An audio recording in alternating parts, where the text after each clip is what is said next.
Today I am going to explain about virus. At its core, a virus is a small infectious agent that's much tinier than even the tiniest living cells. It's made up of genetic material, which can be either DNA or RNA, surrounded by a protective shell called a capsid. A capsid is a protective shell that surrounds the genetic material, DNA or RNA, of a virus. It's like a coat for the virus. The capsid is made up of protein molecules arranged in a specific pattern.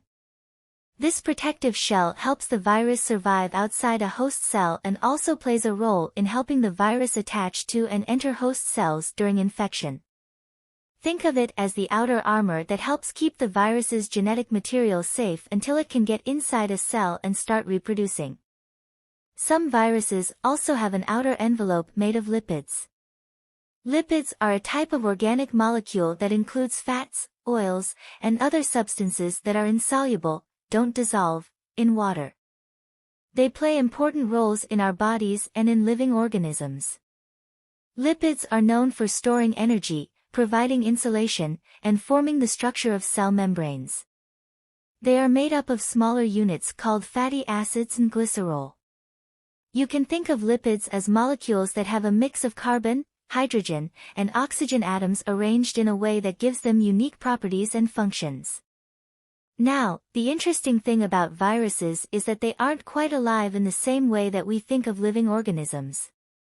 They can't carry out the basic functions of life on their own, like eating or reproducing.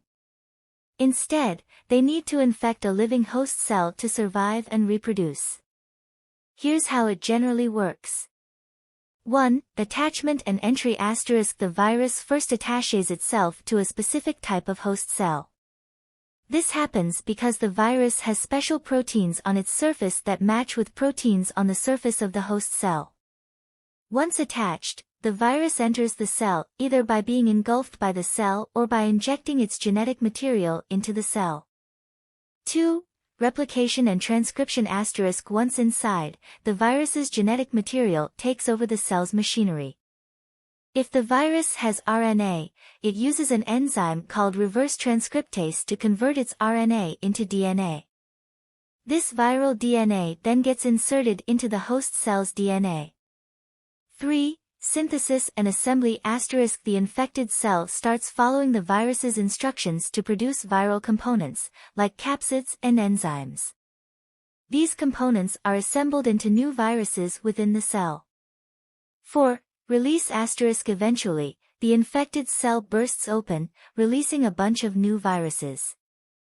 These viruses then go on to infect other cells, starting the cycle all over again. Because viruses need a host cell to reproduce, they're often considered more like parasites than living organisms. They cause a wide range of diseases in humans, animals, plants, and even bacteria. Some viruses cause mild illnesses like the common cold, while others can lead to more severe diseases like HIV, flu, or COVID-19. Scientists study viruses to learn more about how they work and to develop treatments and vaccines to protect us from their harmful effects.